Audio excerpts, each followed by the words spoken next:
안녕하세요. 저는 결혼 3년 만에 이혼을 한 30대 여성이에요.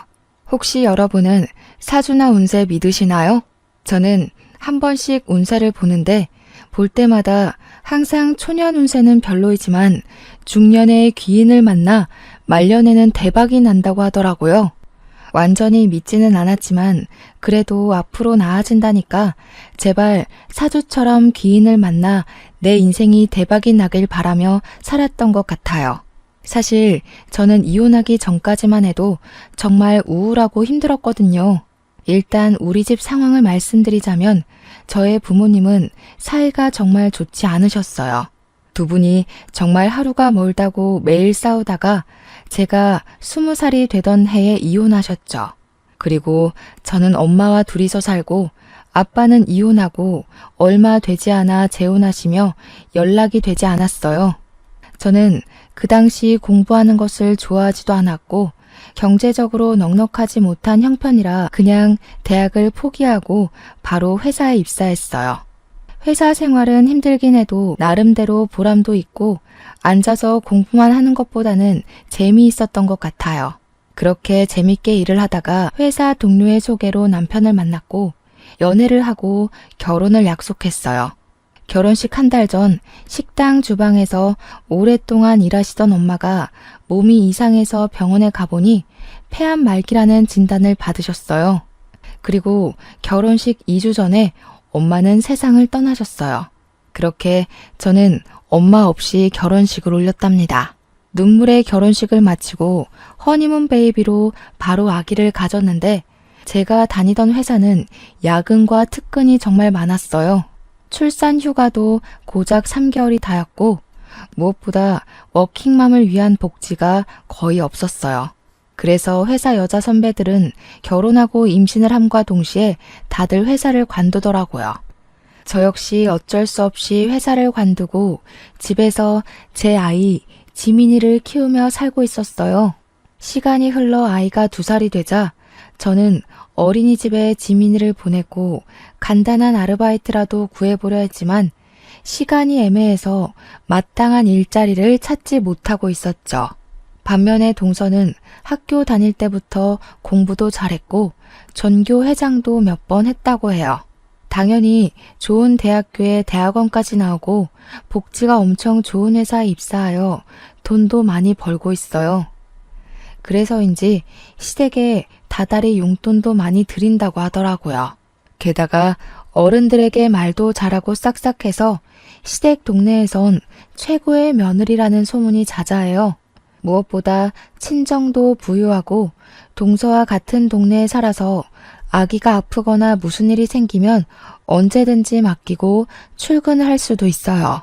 제가 봐도 이렇게 동서가 잘났는데 시어머니는 저와 동서가 얼마나 비교되겠어요. 그래서 시어머니는 저와 동서를 항상 대놓고 차별했어요. 시댁에 일이 있어서 가면 동서에게는 일하고 왔으니 무조건 쉬라고 하시고 아이를 보며 집에 있는 제게는 너는 우리 아들 돈으로 놀고 먹으니 무조건 일하라고 하셨죠. 초겨울날이 되었어요. 저희 시댁은 날이 쌀쌀해지면 매년 김장을 하시는데 그때마다 최소 300포기씩 해요. 게다가 배추 농사도 하시니 남들은 절인 배추를 사서 김치를 담그지만 저희는 배추를 뽑고 절이고 헹구는 모든 과정을 다 직접 해왔어요. 우리 시댁은 김장 전에도 할 일이 정말 많아요. 처음에는 지민이가 너무 어리고 남편과 도련님과 동서는 출근해야 하니 아무도 도와줄 사람이 없어 시부모님 2분이 배추를 뽑고 절이고 헹구셨어요. 그런데 올해부터는 지민이가 어린이집에 가니 낮에 와서 일 좀 하라고 하시는 거예요. 저는 알겠다고 하고 시댁에 갔어요. 그렇게 3일 동안 시댁에서 하루는 배추를 뽑고 하루는 소금물에 절이고 하루는 전날에 절인 배추를 헹궜어요. 그리고 양념을 버무려야 하는 날이 되었죠. 저는 이미 3일 동안 안 하던 일을 했더니 온몸이 다 쑤시더라고요. 정말 땅에서 제 몸을 잡아당기는 느낌이라 도무지 일어나지 못하겠는 거예요. 남편도 처음에는 어서 가자고 하다가 제 상태를 보고는 그냥 혼자 가겠으니 집에서 쉬라고 하더라고요. 집에서 아이를 데리고 쉬고 있는데 시어머니한테 전화가 왔어요. 너는 그깟 배추 뽑고 절이고 헹구는 게 뭐가 그리 힘들다고 젊은 애가 몸살이 났어? 약 먹고 빨리 와. 지금 할 일이 태산인데 빨리 와서 일해. 제가 아프다고 말을 해도 오늘까지만 하면 된다며 참고 오라고 성하셨어요. 그러고는 10분마다 전화해서 계속 언제 오냐고 전화를 하시더라고요. 결국 저는 아픈 몸을 이끌고 지민이를 안고 시댁에 갔어요. 저는 솔직히 그때 시댁에 가면 김장할 준비가 되어 있고 동선애와 남편이 양념을 버무르고 있을 줄 알았거든요. 그런데 아직도 시댁 마당이 깔끔한 거예요. 왜 아직 시작도 안 했냐고 묻자 다들 저 오기만을 기다렸다며 그동안 밥 먹고 커피 마시고 TV 보고 놀고 있었대요. 심지어 동서는 회사에 일이 있다며 오지도 않았더라고요. 시어머니는 저를 보며 이제 일꾼이 왔으니 일을 시작하자고 하시더라고요. 남편과 도련님도 김장을 같이 하겠다고 고무장갑을 끼자 시어머니는 남자는 고무장갑을 끼는 것이 아니라며 낀 장갑을 벗기고 방으로 들여보내셨어요. 결국 저와 시어머니 둘이 김치를 버무르기 시작했죠. 그렇게 30분이나 지났으려나요? 원래 허리가 안 좋으신 시어머니가 갑자기 허리가 아프시다고 들어가서 누우시더라고요. 결국엔 저 혼자 그 많은 김장을 다 했어요. 김장이 어느 정도 끝나고 정리를 하려는데 그제야 동서가 회사가 이제 마쳤다며 오더라고요. 그런 동서가 얄미웠지만 그래도 회사에 다니니 어쩔 수 없겠지 하며 저의 짜증나는 마음이 보이지 않게 억지로 웃음을 지어 보였어요. 동서는 미안한 표정을 지으며 형님 혼자 고생 많으셨으니 뒷정리는 제가 하겠다고 하더라고요. 그러면서 팔을 걷어붙이자 시어머니는 여태 회사에서 일하고 왔는데 무슨 정리냐며 그냥 쉬다가 이따가 고기나 먹고 가라고 하시더라고요. 동서는 시어머니의 말씀에 씩 웃더라고요. 그러더니 제게 시어머니가 이리 말씀하시니 어쩔 수 없다며 그럼 고생마저 하시라고 하더라고요. 그러면서 저는 일하느라 힘들었으니 들어가 있겠다고 하더라고요. 그렇게 저를 약올리며 못 이기는 척 방에 들어가서 쉬더라고요. 저는 결국 김장하고 뒷정리하고 밥상까지 차렸답니다. 다 같이 밥을 다 먹어가는데 동서가 가방에서 봉투를 하나 꺼냈어요. 그러더니 시어머니께 봉투를 드리며 늦어서 죄송하다고 김장비니 편하게 받으시라고 하더라고요. 아이고 이런 거 줄 필요 없는데 일단 며느리 네가 준비를 했으니 고맙게 잘 쓰마. 아, 네가 좋아하는 갈비찜 많이 해놨으니 네가 다 챙겨가거라. 첫째 며느리는 갈비찜 별로 안 좋아하지? 어머니, 저도 갈비찜 좋아하죠. 그랬냐? 그런데 조금만 해서 일을 어쩐담? 그럼 너는 다음에 해주마. 너는 일하지 않으니까 평일에도 수시로 오잖아. 아유, 김장하니 피곤하네. 첫째 너는 이것 좀 치우고 있고 둘째는 잠깐 나 좀 보자꾸나. 시어머니는 밥을 다 드시고는 동서를 데리고 큰 방으로 들어가셨어요. 둘이서 뭐하나 궁금해서 상 정리하는 척하며 몰래 큰 방 앞에서 하는 이야기를 들어보니 시어머니가 동서에게 선물을 해주시더라고요. 평소에 용돈도 많이 주고 또 때마다 현금도 줘서 고맙다고 하시며 백화점에 가서 옷 한 벌 샀다고 하더라고요. 그 모습을 보고 있자니 서운하더라고요. 어머니 옆에서 몇 날 며칠 동안 김장을 한 사람은 나인데 제게는 수고했다는 말 한마디 없으시고 뒤늦게 나타나 돈 봉투만 준 동서에게는 고맙다며 갈비찜에 옷까지 선물하시니 정말 너무하시네 싶더라고요. 저는 남편에게 내가 설거지 못하겠다고 그냥 집에 가겠다고 했어요. 남편은 오늘 많이 힘들었냐며 자기가 하겠다고 하더라고요. 남편이 그러면서 고무장갑을 끼는데 역시 미우나 고우나 내 남편밖에 없다는 생각이 들고 고맙더라고요. 그 순간 시어머니가 방에서 나오셨어요. 우리 민호가 왜 설거지를 해? 남자는 고무장갑을 끼면 절대 안 된다고 하지 않았니? 하지마. 너는 이깟 설거지 얼마나 된다고 그걸 꼭 굳이 네 남편에게 시켜야겠냐? 역시 친정이 없으니 이런 시댁에 대한 도리를 친정에서 배우지 못한 거겠지. 형님, 그깟 설거지 얼마나 한다고 그걸 아주버님한테 시키셨어요. 그냥 제가 할게요. 제가 얼마 있지도 않구만. 아가야, 너는 밖에서 일도 하고 와서 무슨 설거지니? 너는 하지 말아라. 집에서 우리 민호 돈으로 놀고 먹는 제가 해야지 안 그러니? 어머니, 동서는 오늘 아무것도 안 하고 밥만 먹었는데 설거지 하나 시키지 않는 게 말이 돼요? 왜 저만 이래요? 저는 너무 화가 나서 더 따져 묻고 싶었지만 그 순간 지민이가 나와 엄마랑 할머니랑 싸우냐고 묻더라고요. 아무리 그래도 지민이 앞에서 어른에게 큰 소리 내는 모습을 보이는 것은 아닌 것 같아 더는 이야기하지 않고 혼자 설거지했네요.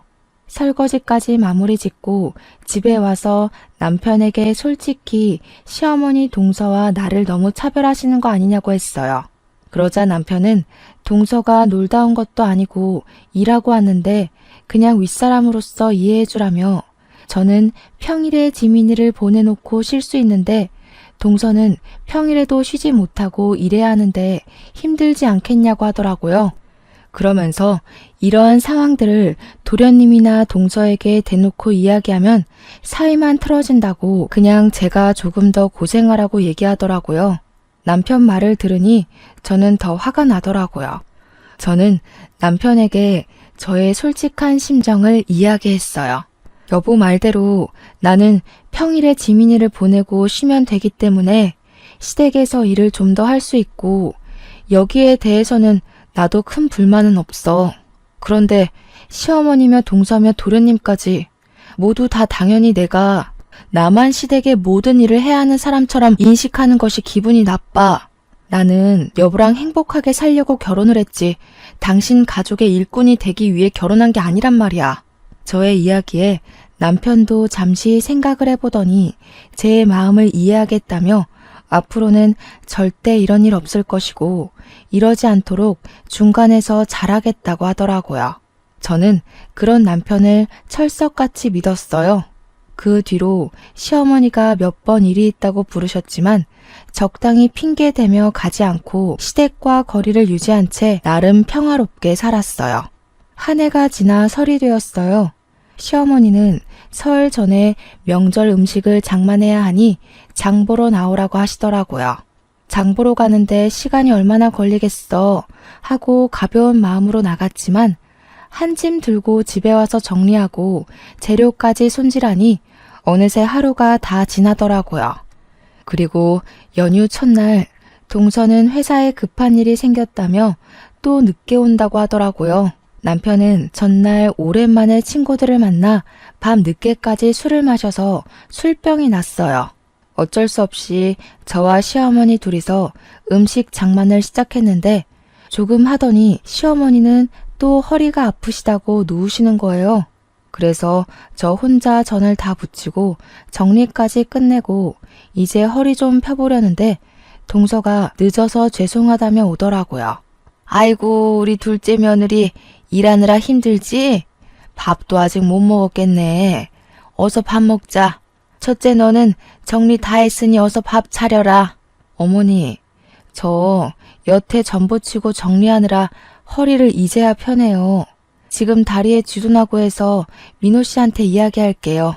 여보, 들었지?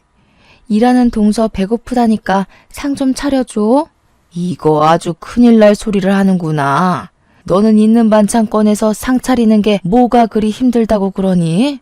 민호 돈으로 놀고 먹는 애가 너도 꼭 일하는 사람한테 상을 차리게 하고 싶냐? 엄마, 지희 집에서 안 놀아.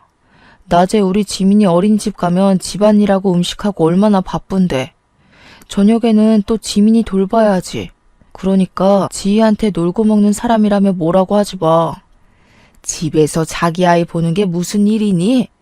집안일하는 게 일이야? 됐다. 그냥 내가 상 차리마. 허리 아파서 허리 복대를 착용하신 시어머니가 상을 펴시고 반찬을 들고 왔다 갔다 하시는데 그 모습을 보자니 마음 편히 앉아있을 수가 없겠더라고요. 그래서 결국 저도 시어머니를 도와 상을 차렸어요.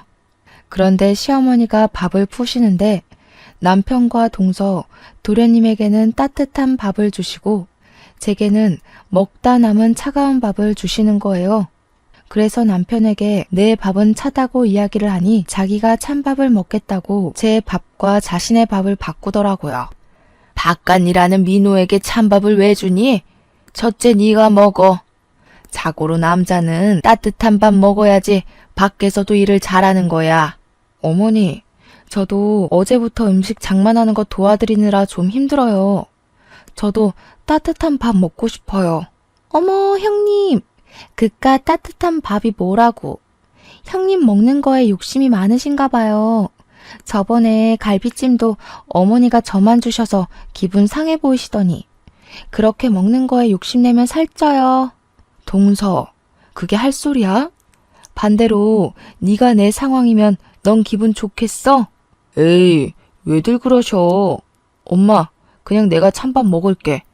나 원래 뜨거운 거 잘 못 먹어서 찬밥에 국 말아 먹는 거 좋아해.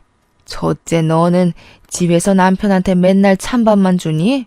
얘 원래 따뜻한 밥만 먹었던 앤데 너랑 결혼하더니 왜 찬밥을 찾니?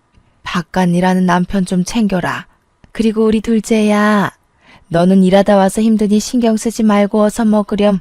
네가 좋아하는 갈비찜 많이 해놨으니 다 챙겨가고. 하다 이제 먹을 것을 가지고 차별하시는 시어머니가 너무 미웠어요. 여기서 제가 저 찬밥을 먹는다면 저는 그냥 찬밥을 먹어도 되는, 대접해주지 않아도 되는 사람이 되는 것만 같았죠. 손님처럼 대접은 바라지도 않아요. 그냥 아들과 평생을 함께하는 반려자로 인정해 주시기만 하면 좋겠는데 시어머니는 항상 저를 대놓고 무시하셨죠.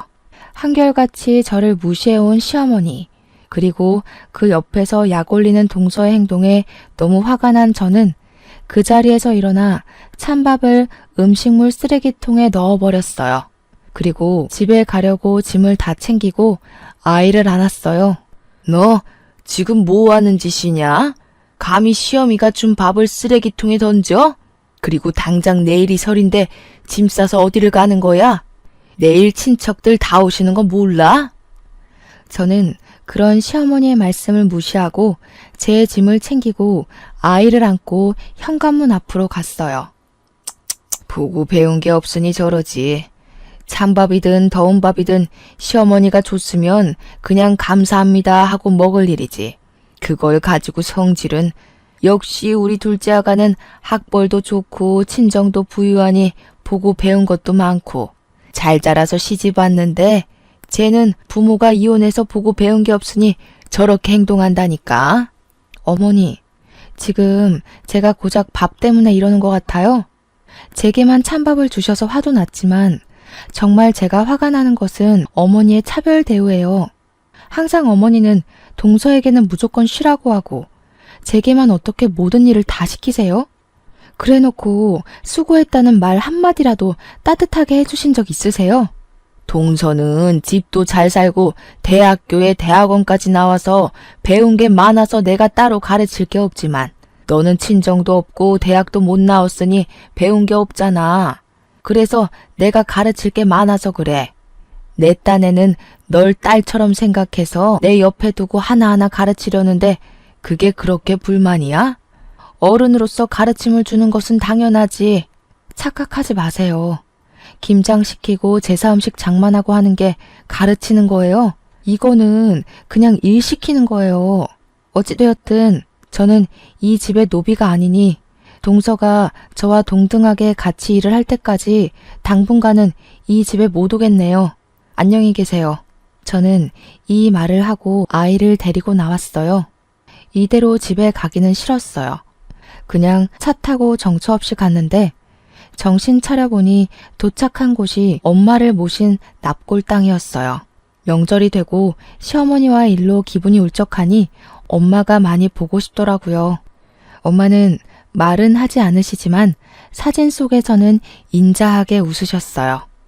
꼭 잘 왔다고, 너를 기다리고 있었다고 이야기해 주시는 것 같았죠. 저는 그런 엄마를 보며 엉엉 울었어요. 제가 우는 모습을 본 지민이는 처음에는 다소 당황하는 듯 하다가 저를 꼭 안아주고 토닥여 주더라고요. 꼭 지민이의 몸에 우리 엄마가 들어와 저를 안아주는 것 같아 지민이를 안고 그렇게 한참을 울었네요. 울다 보니 어느 정도 답답한 속이 후련해졌어요. 그렇게 저의 마음의 짐을 엄마에게 내려놓고 다시 집으로 갔어요. 저는 제가 그렇게 시댁에서 나와서 남편이 집에 와 있을 줄 알았어요. 그런데 집은 텅 비어 있더라고요. 남편은 명절 당일에도 오지도 않고 연락도 없었어요. 연휴 마지막 날 밤늦게서야 집에 들어오더라고요. 저를 보자마자 한다는 이야기가 너는 꼭 그 자리에서 그렇게까지 해야겠냐고 하더라고요. 나는 너네 집 노비냐? 김장할 때도 너나 시어머니는 나에게만 그 많은 일을 다 시켰어. 요새 같은 시대에 어느 집에서 배추 300포기를 담가? 그것도 며느리 혼자 말이야. 음식 장만도 나 혼자 다 했지. 그리고 내가 그렇게 하는 동안 너고 네 동생이고 날 도와준 적 있어? 그저 어머니가 뭐라고 하셨으니까 어쩔 수 없다며 뒤로 빠지기나 하고. 나 이제 더는 못 참아. 이제 시댁에 안 가. 쉬지도 않고 따발총처럼 이야기하는 저의 모습을 본 남편은 고개를 저으며 방문을 쾅 닫고 들어갔어요. 저는 정말 다시는 시댁에 가지 않을 것이라 다짐했죠. 그런데 얼마 뒤 시어머니의 허리가 많이 안 좋아지셔서 허리 수술을 해야 하는 상황이 되었어요. 아무리 미운 시어머니지만 그래도 같이 사는 남편의 엄마라서 걱정이 되더라고요. 그래서 다시는 시댁에 가지 않을 것이라는 다짐은 일단 뒤로 한 채 병문안을 갔어요. 다행히 수술은 잘 되긴 했지만 당분간은 절대 안정을 취해야 하니 단순히 걷는 것 이외에는 아무것도 해서는 안 되는 상황이었어요. 그래서 저는 아침에 지민이를 어린이집에 보내놓고 식사 준비며 시댁의 모든 집안일을 도와드리기로 했어요. 시어머니가 밉긴 했지만 그래도 가족이기도 하고 동서나 남편은 회사에 가야 하니 저밖에 할 사람이 없으니까요. 어머니는 제가 시댁에 오자 정말 작정을 한 사람처럼 모든 일을 다 시키셨어요.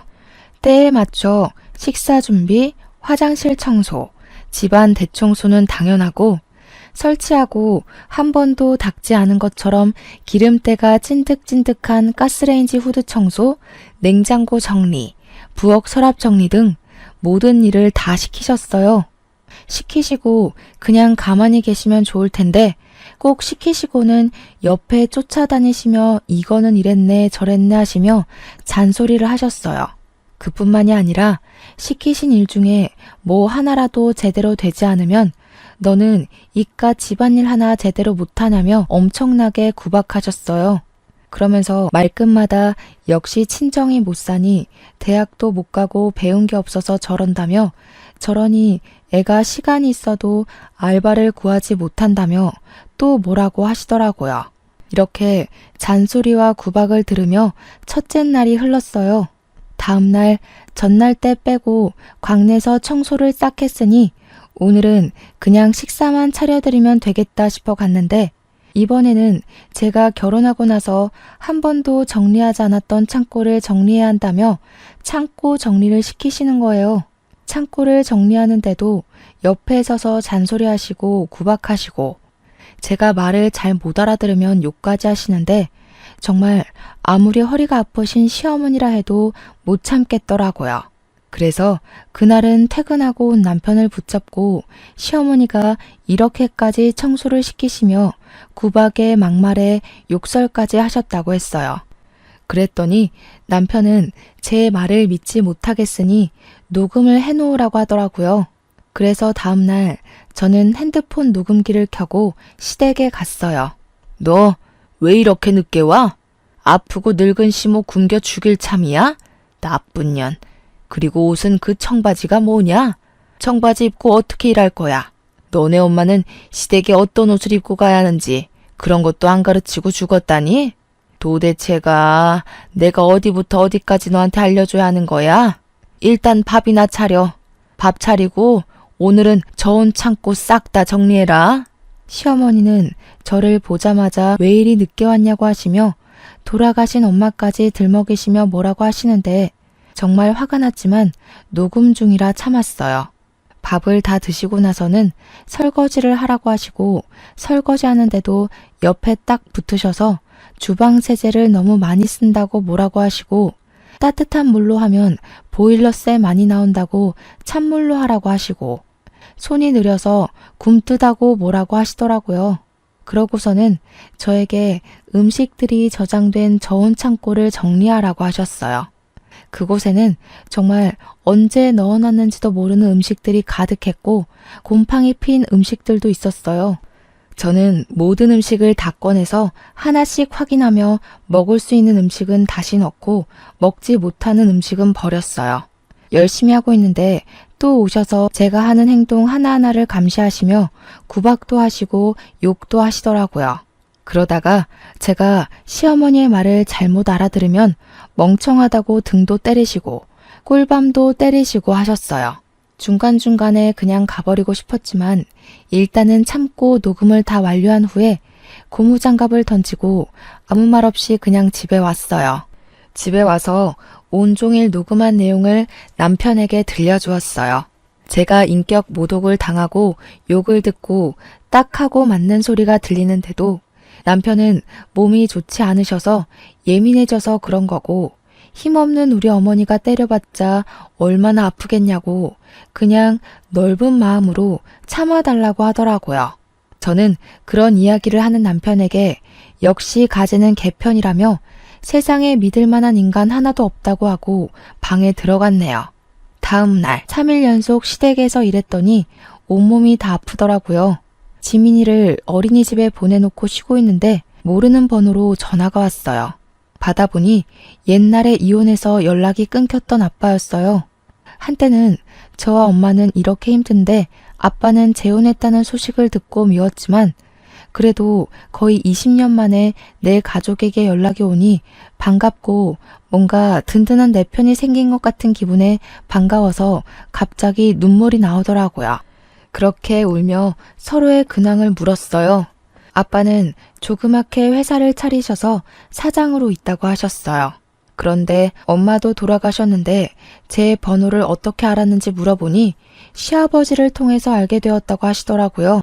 저는 아빠에게 시아버지랑 어떻게 연락을 했냐고 두 분이 아는 사이냐고 물었죠. 알고 보니 아빠가 10년 정도 전에 길을 가다가 뇌출혈로 쓰러진 적이 있었는데 그때 시아버지가 빨리 아빠를 발견해서 사실 수 있었다고 해요. 그 후 몸을 회복하신 아빠와 시아버지가 연락을 주고받고 지내셨대요. 그러면서 서로가 무슨 일을 하는지도 자연스레 알게 되셨는데 그 당시 시아버지는 사업이 잘 되지 않아서 회사가 거의 망하기 직전이었고 아빠는 동종업계에서 사업이 잘 돼서 돈도 많았고 좋은 거래처도 많이 알고 있었어요. 그래서 아빠가 자신의 목숨을 구한 은인이시라며 시아버지를 여러모로 많이 도와주셨다고 해요. 그때 인연이 지금까지 연결되어 지금은 호영호재하면서 지내는 사이라고 하더라고요. 얼마 전에는 두 분이 만나 술을 한 잔 드셨대요.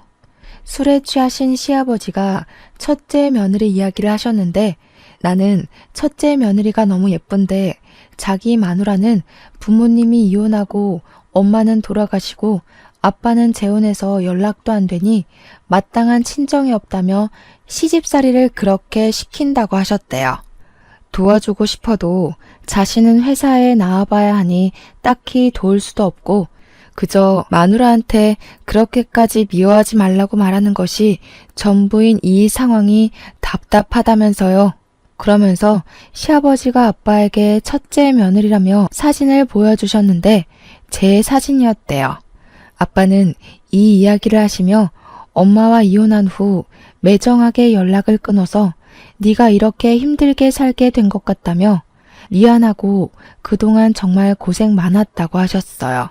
그러면서 제가 시집살이가 너무 힘들어서 이혼하고 싶다고 한다면 집과 일자리 정도는 마련해 줄 수 있으니 괜히 눈치 보며 살지 말라고 하시더라고요. 그래서 제가 그동안 시어머니의 막말, 무조건 시댁 편인 남편, 그리고 여우 같은 동서 때문에 갈라서고 싶은 적이 많았는데 지민이도 있고 경제적인 여건 때문에 억울해도 그냥 참고 살았다고 했죠.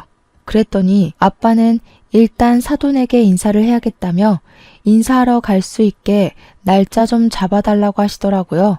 저는 사실 얼마 전에 시부모님이 하도 저를 구박하시고 무시하셔서 한바탕 하고 영 끊었다고 했어요. 아빠는 그래도 사돈한테 인사는 드려야 하는 것이 도리니 꼭 날짜를 잡아서 알려달라고 하셨어요. 저는 아빠와 전화를 끊고 바로 시어머니께 전화를 드렸어요. 그리고 저희 친정 아빠가 연락됐는데 시부모님께 인사를 드리고 싶어 하시니 시간 될 때 알려달라고 했어요. 시어머니는 축하한다는 말은커녕 아빠가 뭐하고 사시는지부터 궁금해 하시더라고요. 그래서 아빠에게 들은 대로 그냥 조그마하게 회사를 운영하고 있다고 했죠. 그랬더니 시어머니는 요새 사업하다가 망하는 사람들이 많다던데 괜히 너네 아빠랑 인제 와서 연락돼서 우리 민호가 번 돈이 다 거기로 흘러가지는 않을까 모르겠다며 어쨌든 주말에 시간 비워둘 테니 오라고 하라고 하시곤 끊으셨어요.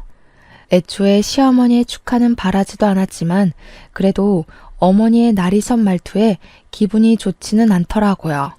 그리고 약속한 날 저는 거의 20년 만에 아빠를 만났어요.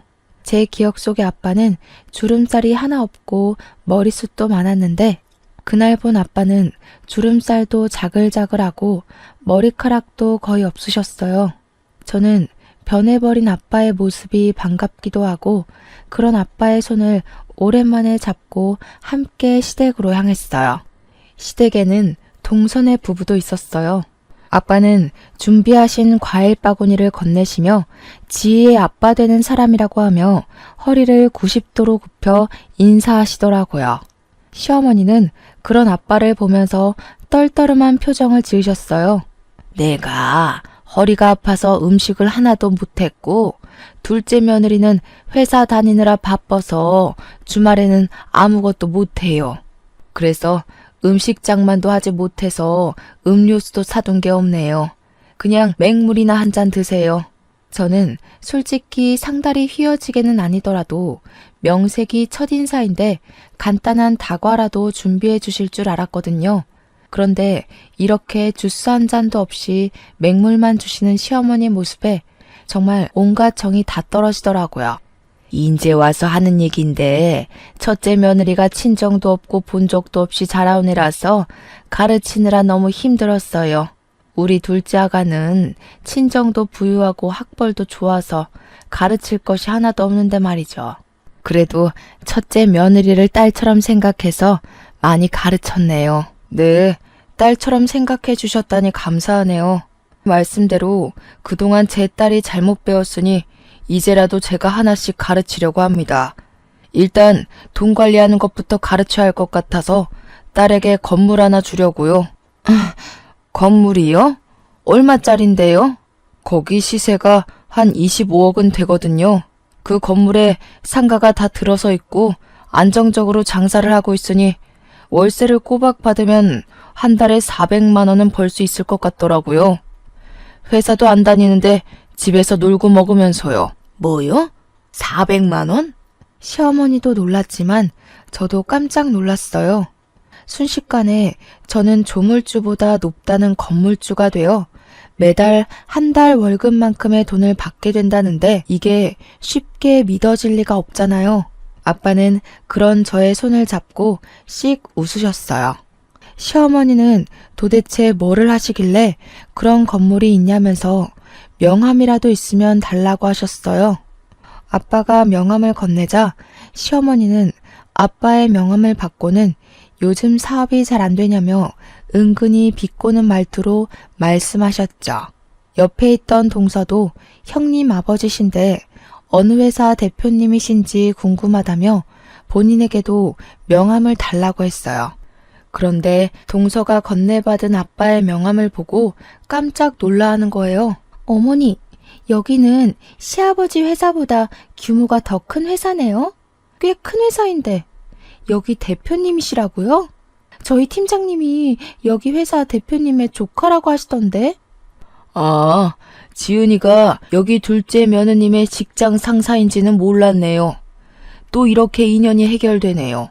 시어머니는 그렇게 좋은 회사의 대표가 첫째 며느리 아빠였냐며 재차 확인하시고는 다시 한번 놀라셨어요. 아빠는 그런 시어머니에게 당당하게 제가 이 회사의 대표라고 하시며 일단 오늘은 일이 없으니 가봐야 할 것 같다고 하시고는 자리에서 일어나셨어요. 저는 아빠를 보내드리고 다시 시댁으로 왔어요. 어느덧 저녁 6시. 저녁을 먹을 시간이더라고요. 어머니, 벌써 저녁 6시인데 저녁 식사하셔야죠. 형님, 가서 식사 준비 좀 해주세요. 저는 아시다시피 일하느라 피곤해서요. 동서는 아주 당연하다는 듯이 제게 저녁 식사를 시키더라고요. 그 소리를 들은 시어머니가 깜짝 놀라 동서에게 다가왔어요. 예, 오늘은 네가 준비해라. 쟤도 오늘 오랜만에 아빠 만났으니 얼마나 정신적으로 힘들었겠니? 저는 그래도 회사에서 일하는데 오늘 하루는 푹 쉬어야죠. 형님은 집에서 노시는데? 쉬긴 뭘 쉬니? 젊어서 고생은 사서도 한다고 했다. 네가 밥 차리고 첫째 아가는 잠깐 나 좀 보자. 할 말이 있다. 시어머니는 저를 부르실 때 야 아니면 첫째 너라고 하셨어요. 그런데 돈 많은 아빠가 왔다 가시자 저에게 결혼 후 처음으로 첫째 아가라고 부르시며 저를 큰 방으로 데리고 가시더라고요. 아가, 내가 그동안 너한테 섭섭하게 한 것이 있다면 미안하다. 나는 그냥 친정도 없는 네가 어디 나가서 혹시라도 무시당할까 봐. 다 네가 잘 되길 바라는 마음에서 그렇게 한 것이니 이해해 주려무나. 그리고 다른 친구들은 다른 며느리한테 한 달에 100만 원씩은 받고 산다던데 나는 한 달에 50만 원 정도는 내 용돈으로 줄 순 없겠니? 병원비도 있고 생활비도 있고 조금 힘들어서 말이야. 이제 동서보다 제가 돈을 더 잘 벌게 생겼으니 어머니 상황이 역전되셨네요. 아가야, 무슨 말을 그리 서운하게 하니? 그런 게 아니라 그냥 서로 돕고 살자는 거지. 어머니는 저 혼자 김치 300포기 담그고 명절 음식 준비할 때 한 번이라도 도와주신 적 있으셨어요? 허리가 아프시지 직접 도와주시지는 못해도 누구한테 힘들 테니 도와주라고 한 적 있으셨나요? 그러기는커녕 아무 일 못하게 하시고 저 혼자만 일 다 시켜놓고는 인제 와서 서로 돕고 도와주는 척 하시는 건가요?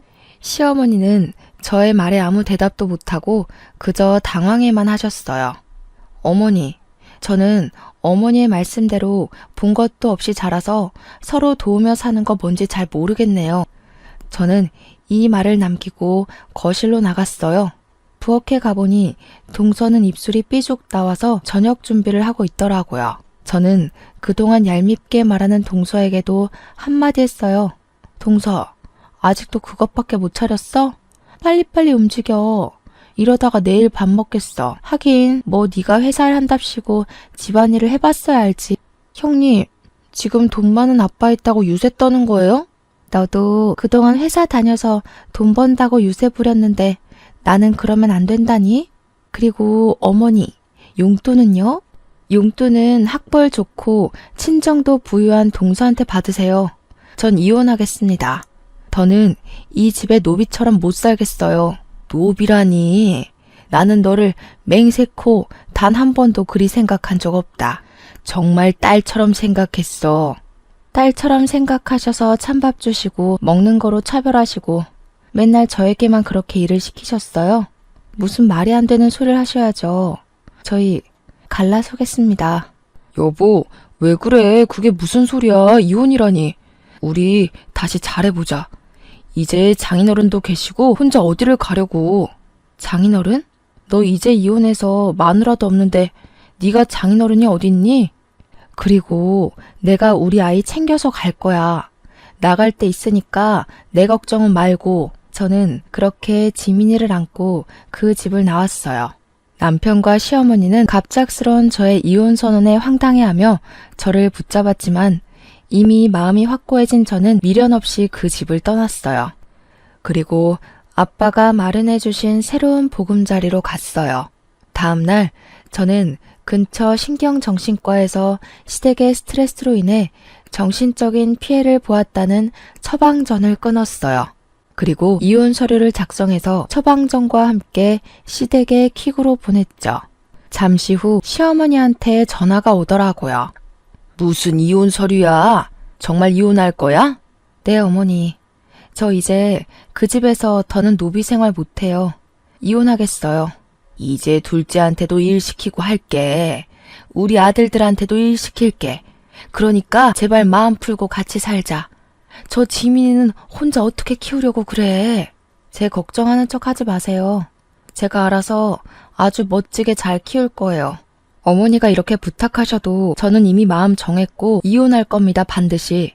그깟 일 조금 시켰다고 이혼이 어디 쉽게 될 것 같아? 어머니 허리 아프셨을 때 막말하셨던 거 제가 다 녹음했고요. 지금 병원에서 시댁 스트레스로 인해 정신적으로 피해받았다는 내용의 처방전까지 받았어요. 그리고 아빠 회사의 법무팀 팀장님과 친한 변호사가 이혼소송 전문 변호사래요. 그래서 이혼해주지 않으시면 그곳에서 이혼소송 진행하려고요. 시어머니는 저의 확고한 대답에 살아생전 너같이 독한 년은 처음이라며 온갖 욕설을 퍼붓고는 끊으셨어요. 이어서 남편에게도 전화가 오더라고요. 네가 원한다면 나 우리 가족과 영 끊고 살게. 그러니 제발 이혼은 하지 말자. 같이 살자. 너 내가 그렇게 시댁에서 호되게 당할 때 너는 항상 너네 엄마 도련님 동서 편만 들었어. 그런 네가 잘도 그러겠다. 됐고 이제 이혼이야. 차마 행복하게 잘 살라는 말은 못 해주겠다. 이혼 서류 잘 작성해서 내일 법원 앞으로 와라. 안 오면 소송할 거야. 저는 이렇게 남편과 이혼을 했어요. 이혼 후 저는 지민이와 함께 살며 아빠의 회사에 취직했어요.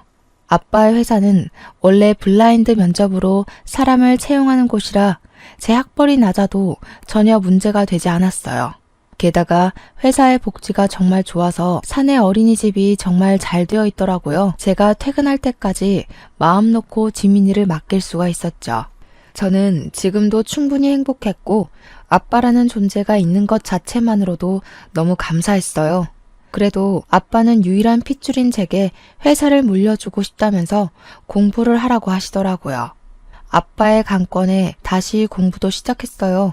워낙 공부에 재능이 없던 저이지만 그동안 학벌이 낮다고 무시하던 전 시모의 얼굴을 생각하며 내가 꼭 잘 돼서 복수한다는 마음으로 눈에 불을 켜고 공부하고 있네요. 결혼 후 제게 전혀 도움이 되지 않는 사람이라 여겼는데 이렇게 제게 도움을 주기는 하네요. 이렇게 저는 아빠의 회사에 다니며 일도 하고 공부도 하고 지민이도 잘 키우면서 행복하고 바쁘게 살아가고 있네요. 그리고 최근에 아빠의 조카 제게는 사촌 언니를 만났어요. 이 사촌 언니가 이전에 동서가 말했던 회사의 팀장님이시더라고요.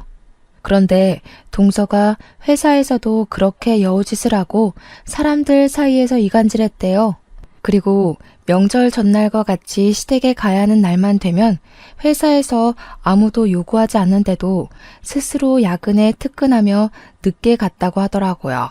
안 그래도 사촌 언니가 얄밉다고 생각하며 뭐 하나 건수만 생기면 가만 안 둔다고 벼르고 있었는데 제 소식 다 듣고 엄청나게 갈궜대요.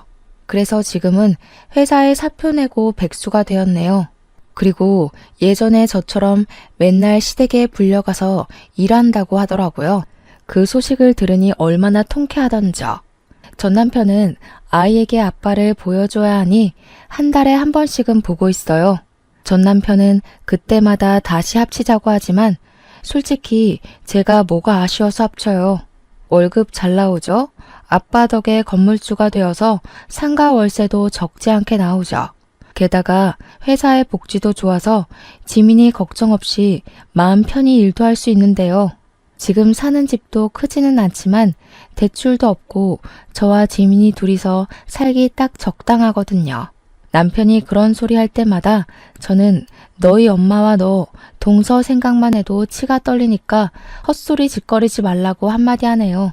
제가 사주를 볼 때마다 중년에 귀인을 만나 말년에는 대박이 난다던데 제 인생의 귀인이 바로 아빠였나 봐요. 아빠를 만난 뒤로 모든 고민 걱정거리가 다 해결되고 요새는 지민이와 함께 즐겁고 바쁘게 살고 있네요. 정말 이게 꿈인가 싶을 정도로요. 지나온 날들을 돌이켜보면 결혼 전에도 결혼 후에도 정말 많이 힘들었던 것 같아요. 그래도 귀인을 만나 이제는 행복에 이르렀으니 이 행복이 쉽게 꺼지지 않고 평생 유지될 수 있도록 노력하며 살아야겠다는 생각이 드네요. 그래서 먼 훗날 하늘나라에서 가서 보고 싶은 우리 엄마를 보면 나 이렇게나 잘 살아왔다고 자랑할 수 있는 당찬 딸이 되고 싶네요. 저의 긴 사연 들어주셔서 감사합니다. 모두 행복하세요.